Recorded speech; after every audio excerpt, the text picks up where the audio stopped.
Welcome to Ayurveda and Spirituality with your host, Alakananda Ma, a renowned Ayurvedic expert and a graduate of a top London medical school.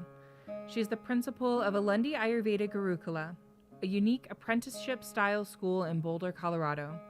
She is a spiritual mother, teacher, flower essence maker, and storyteller. Join us as we uncover the timeless principles of Ayurveda, discover practical tips for enhancing vitality, and explore the deeper dimensions of spirituality that intertwine with the ancient science of life.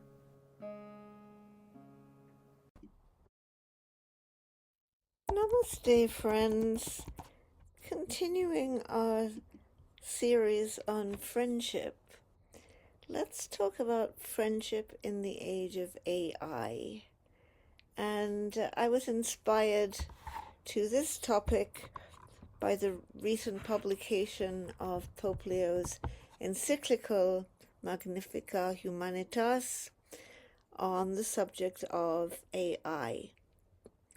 So, how does the world of AI affect our friendships?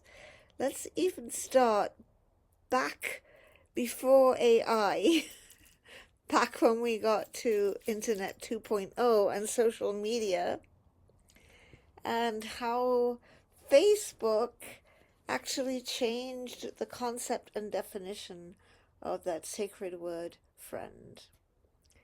Because you can be friends on Facebook with people that you have never met.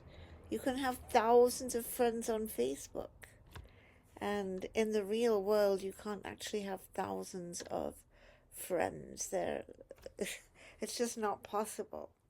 So this is a whole new definition of friendship, as a friend is someone we've never met, who's a friend of a friend of a friend of a friend, or in some way or another we got connected with them. So now they can see what we post about our lives. If we do post stuff about our lives, they can see our pictures if we post pictures, and we can see their stuff if we have time to get into that.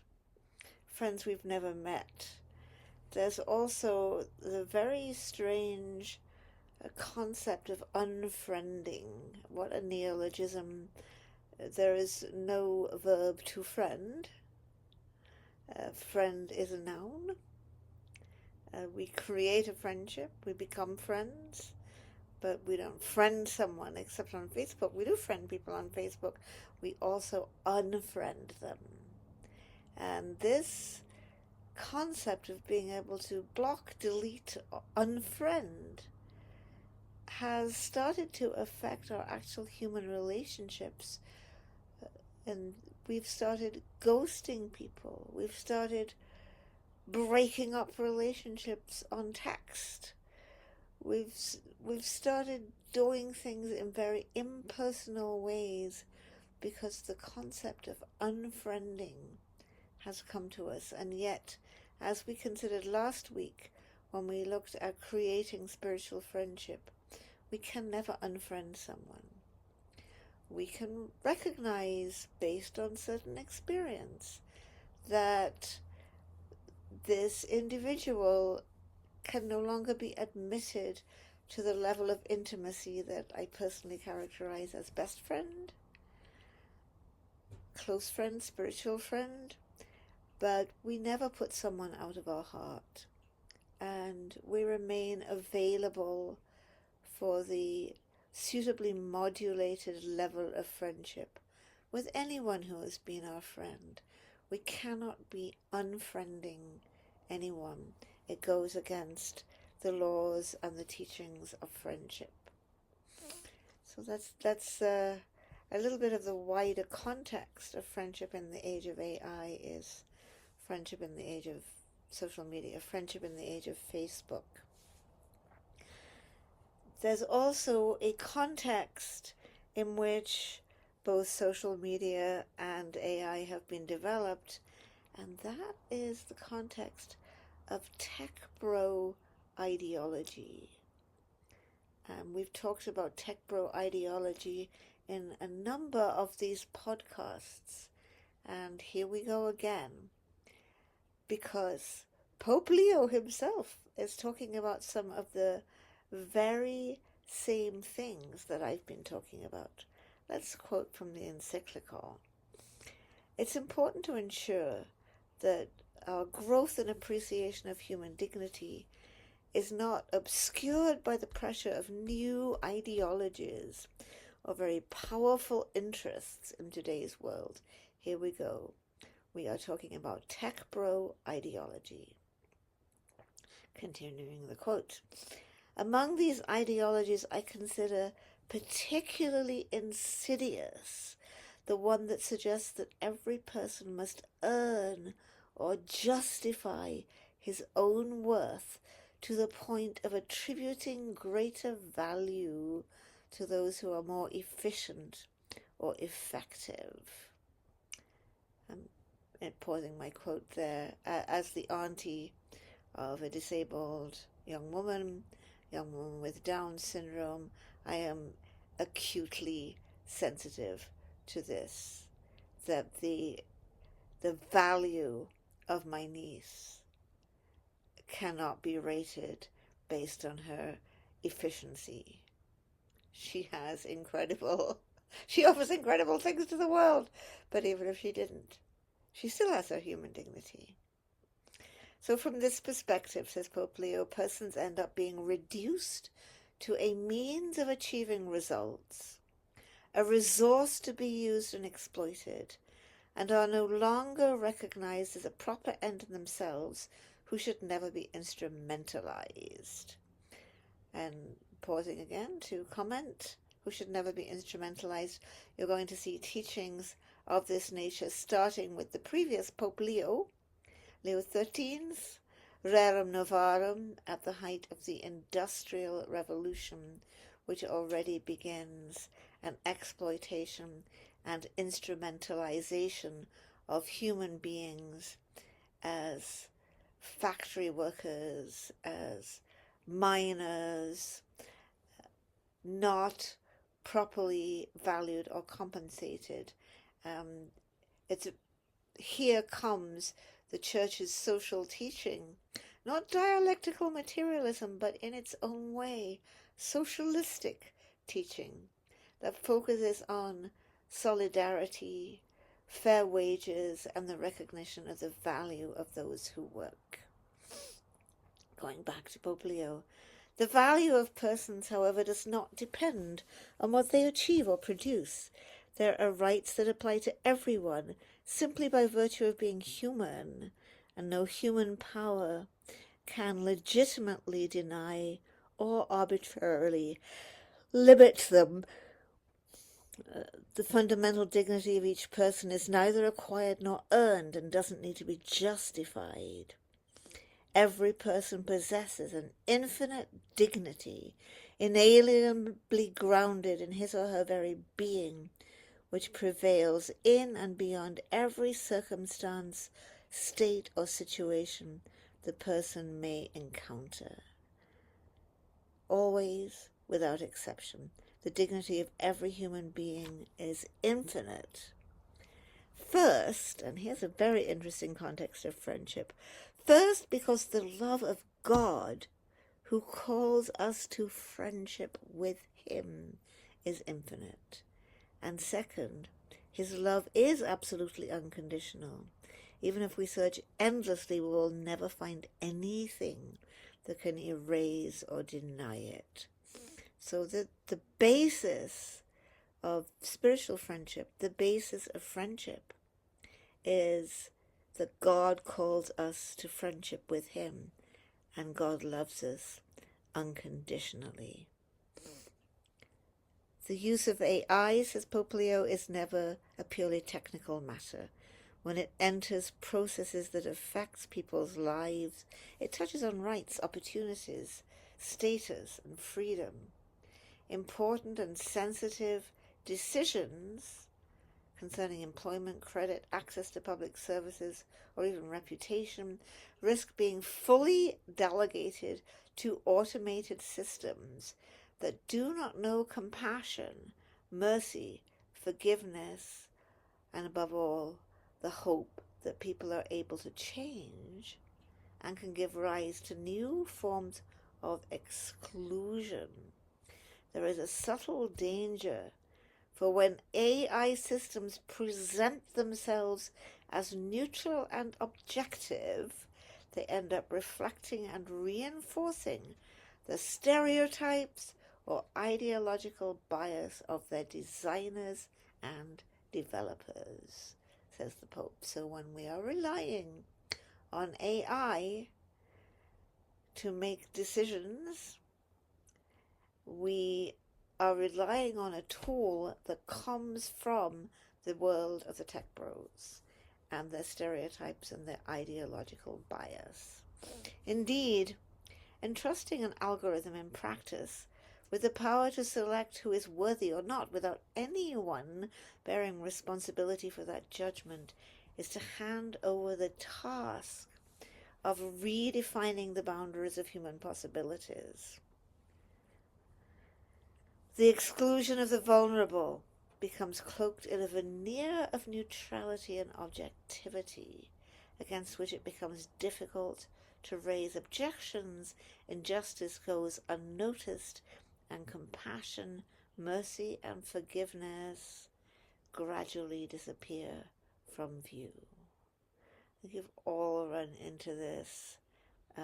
The Small Business Administration that we have our COVID loan from is now you can't ever talk to a real person. You're only ever talking to an AI. There's never that needed human touch. But then Pope Leo goes on a few sections later to delve right into the bizarre ideologies of the tech bros, transhumanism and posthumanism. He's writing about this in an attempt to shed light on the cultural assumptions accompanying the ongoing digital revolution. I would now like to turn our attention, he says, to certain currents of thought that interpret progress as surpassing the human condition, and which are often grouped under the labels of transhumanism and posthumanism. These perspectives form the ideological background present in some centers of technological power and occupy the collective imagination in a simplified form, especially in the media and on social networks. They tend to foster enthusiasm for new technologies through a futuristic vision of an enhanced human being or a human-machine hybrid. Wow. Tech bros. He goes on.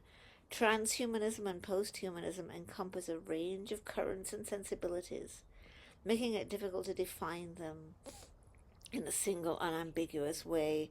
They're like an archipelago of conceptual islands connected by a common sea of assumptions. And what is that common sea of assumptions? The central role of technology and the aspiration to transcend the limits of the human condition. And we're going to cycle back to this at the end of the talk. In general, transhumanism envisions the enhancement of human beings through technologies such as biomedicine, body engineering, devices and algorithms, with the aim of increasing performance and capabilities. Posthumanism, especially in its more radical forms, goes further, challenging anthropocentrism, and envisions a hybridization of human beings, machines, and the environment, even anticipating a threshold where humanity surpasses itself in a new evolutionary stage. There we have it, transhuman and posthuman. Thinking about being reborn, as if even if I were to attain a high level, my vow is to return to Earth again and again to benefit beings. Amma told me I could be able to do that. So what am I going to be born into? This world of like transhuman, not really humans. Eventually, I said to Southern, I've got it planned out. We're going to be born on a reservation where people come to look at normal, non-lifted, non-altered, non-elevated human beings, and we're going to go live on that reservation. We're not going to be reborn as altered human beings. That's my fantasy about it. Pope Leo goes on. From the perspective of the Church's social doctrine, the key issue is not the use of technology as such, but the vision that underlies it. If the human being is treated as something to be perfected or surpassed, it becomes easier to accept that some lives are less useful, less desirable, or less worthy. The old concept, lives unworthy of life. In the name of progress, necessary sacrifices may begin to be justified. We saw this with the Nazis and so on and on. Disabled people, people of certain races or ethnicities being deemed lives unworthy of life. Placing the burden on the most vulnerable, says the Pope, in pursuit of a supposed optimization of the species. Scientific and technological advances, when detached from moral and social progress, end up turning against humanity. And that's the Sorcerer's Apprentice story right there.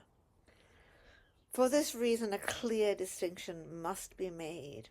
It is one thing to integrate technology within a human-centered relational vision. A relational vision. This is why it's about friendship. A relational vision. It is quite another to be guided by an outlook that devalues human limits and promises a purely technological form of salvation. And then later on in the document, he cycles back to the tech bro ideology again. In the promises of transhumanism and post-humanist currents of thought, which seek an enhanced and almost disembodied humanity, we recognize a yearning that is of concern to us, namely, the need for a fuller life, less exposed to limitations and suffering. Yet the incarnation opens a different pathway. On the one hand, old and new ideologies alike urge humanity to overcome limitations through technology and to rise above others by asserting dominance. Contrary to this, the mystery of the Son of God entering our human condition promises something quite different. The living God descends into our history to free us from all forms of slavery. This is absolutely Christian doctrine of the incarnation, but we also see it in many Hindu and Vedic teachings, such as those of Meher Baba, the teaching of the God-man who is the fullness of creation. The God-man, she or he, the God-man, the God-woman, is the goal of evolution. He takes upon himself our weakness and transforms it into a setting for salvation. There is no moment or human situation that is not worthy of God. Oh wonder, man, meaning human, is God. And this God-man passes through all those stages, endures all those states, ennobles them, sanctifies them, deifies them in himself. What saves humanity is divine love that descends into the most fragile point of our history and renews it from within. Again, it's a pure most Christian teaching, and yet from that larger Vedic, that larger Hindu perspective, we can understand it perfectly well. The God-man, who is the crown of creation, the goal of evolution. So that's some of the things that I was able to find in the encyclical about the tech bro ideology, which is the ideology of the creators of the AIs that we do use on a daily basis. Now let's think a little more about friendship and AI. Let's think about the scary, unreal friendship. We're going to quote the Pope again. It is not possible to provide a single comprehensive definition of AI. What can be stated, however, is that we must avoid the misconception of equating this type of intelligence with that of human beings. These systems merely imitate certain functions of human intelligence. In doing so, they often surpass human intelligence in speed and computational capacity, offering tangible benefits across many fields like weather and climate change, fields where we need to synthesize bunches of information really fast. Yet, going on with the Pope, this power remains entirely tied to data processing. So-called artificial intelligences do not undergo experiences, do not possess a body. I always find it really weird when I do a search about the ingredients I have on my shelf, what can I make a recipe from them, and AI comes on all lyrical about how this is going to pair with this and taste like this, and I'm like, you don't even have a tongue. What are you talking about? You don't know what anything tastes like. You need a tongue to taste. So they go back to the Pope. So-called artificial intelligences do not undergo experiences, do not possess a body, do not feel joy or pain, do not mature through relationships, and do not know from within what love, work, friendship, or responsibility mean. Nor do they have a moral conscience, since they do not judge good and evil, grasp the ultimate meaning of situations, or bear responsibility for the consequences. Every clause of that sentence is a futuristic novel or short story. They may imitate language, behavior, and analytical skills, or even simulate empathy and understanding. We've all experienced this. But they do not understand what they produce, for they lack the affective, relational, and spiritual perspective through which human beings grow in wisdom. Even when these tools are described as capable of learning, their way of doing so is different from that of a human person. It is not the experience of those who allow themselves to be shaped by life and grow over time through choices, mistakes, forgiveness, and fidelity. So machine learning is just, he says, a statistical adaptation. So he goes on to say that, okay, so AI can be a valuable tool, but it calls for a measured and vigilant approach. In recent years, its private use has expanded significantly. And he talks about 3 aspects we have to be careful with when we use AI. Number 1, the ease with which results are obtained. Even just before AI, even just having the internet, there was no internet when I was a medical student, and you had to get on a bus or walk to the library and get a physical book or a physical journal and work with a human librarian, find the stuff you needed and write it out with your hand, because we didn't have computers or laptops either. So easy now to get results. The impression of objectivity is the second one. And remember, Leo's already reminded us there's no true objectivity because people with an ideology program these things.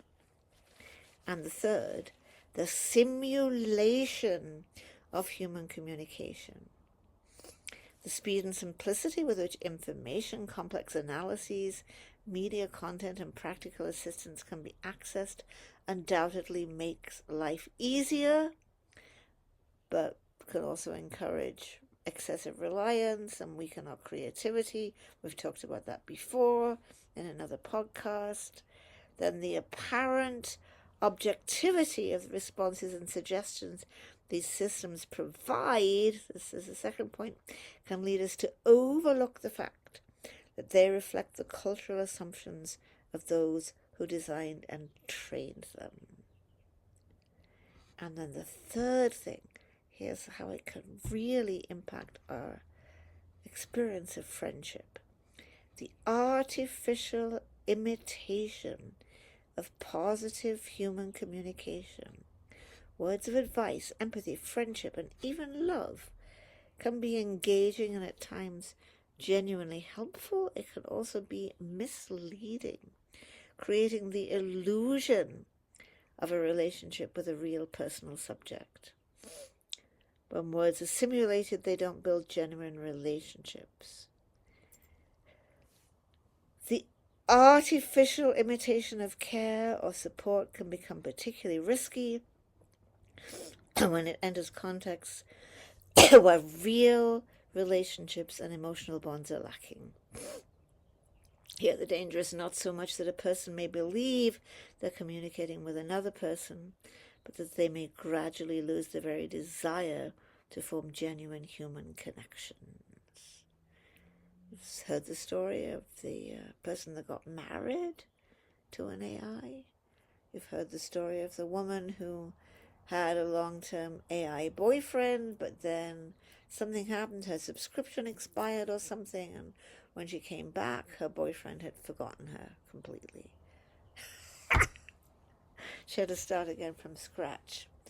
If we're in a position where we don't feel able to make human relationships, get a meaningful relationship with a cat or a dog, because they have bodies, they have fur, they have voices, they have their own set of values, and they don't always agree with you. So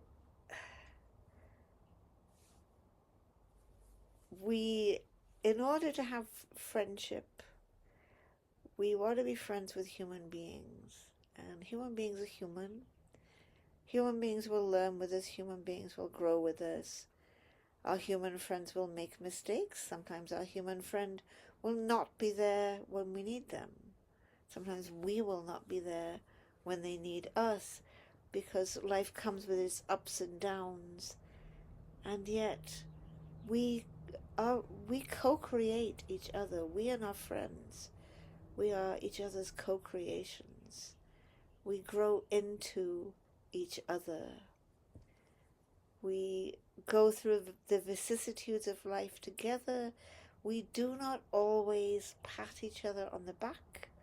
We challenge each other. We stand up to each other. We can use each other as sounding boards, float ideas, and won't always be told, oh yes, that's a wonderful idea. It's not a wonderful idea, as oftentimes. So we need that humanness, because we want to be friends. We want to have a human friendship with a human, and if you can't, or if you don't have enough, you can also have a friendship with a cat or a dog, or perhaps a rat, or whatever pet you have. You can have a friendship with them. It's a non-verbal friendship, unless it's with a parrot, perhaps. We come to real friendships with the real people, and people have often, they get hooked on the AI, they get hooked on the constant affirmation, the constant flattery, the constant coddling, which simply isn't what relationships are. And to wrap it up, Leo says, I invite everyone to contemplate in the face of the Son of God, or the God-man, or the God-woman, the grandeur of humanity that shines a light also on the era of AI. We are called to cooperate in the work of creation, rather than be disinterested observers of technological processes that limit our freedom and responsibility. In both Judaism and Christianity, we are the co-creators, the co-operators in the work of creation. The dignity inscribed in each of us by the Holy Spirit can also be seen in our capacity to reflect critically, choose and love freely, and form authentic relationships. So our ability to form relationships, our ability to be a friend, to choose a friend, to work with a friendship is part of the definition of our humanity. No computational system, however sophisticated, can create a heart that gives itself, or a conscience that discerns good from evil. Even when machines excel in efficiency, a human face that asks to be gazed upon remains the center of our history. This human face is the fullness toward which history is moving. It is the mystery of recapitulation. And here we come to the Teilhard de Chardin's teachings, the Christ Omega point, that all things in earth and in heaven are coming back to Christ, the Christ Omega point. You can think of it in your own language, in your own way of thinking about things, but the Omega point, the point of the God-man, of the God-woman, where nothing will be lost that is authentically human. This human face is the fullness towards which history is moving, and that called to mind for me The Divine Image by William Blake. To mercy, pity, peace and love all pray in their distress, and to these virtues of delight return their thankfulness. For mercy, pity, peace and love is God our Father dear, and mercy, pity, peace and love is man, his child and care.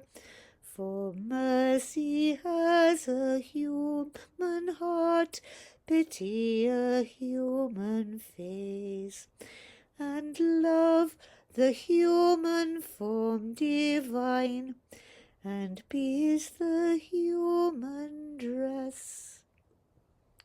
Then every man of every clime that prays in his distress prays to the human form divine, love, mercy, pity, peace, and all must love the human form. Where mercy, love, and pity dwell, there God is dwelling too. So Blake's philosophy, not really the same as Catholic theology, but I love that the philosophy of Blake that sees the human form divine as the place to which we are all heading. So friendship in the age of AI, let us not let the ersatz friendship take over from the genuine struggle and growth of real relationships. Let us continue to grow together in and reflecting critically, choosing and loving freely, and forming authentic relationships, and all coming together in the one, the Omega point, at the goal of creation.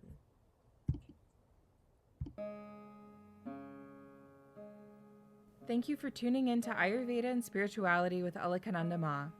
We hope today's exploration has ignited a spark of curiosity and insight within you. If you enjoyed this episode, be be sure to leave us a 5-star review and share it with a friend. For more enlightening discussions and practical wisdom on Ayurveda and spirituality, subscribe and join our Facebook group, Alundi Ayurveda. To allow us to continue sharing valuable content, consider donating to Alundi Ashram. The links will be in the show notes. Until next time, may you walk the path of Ayurveda with grace and embrace the light of spiritual wisdom in your journey. Trayambakam yajamahe sugandhim pushtivadano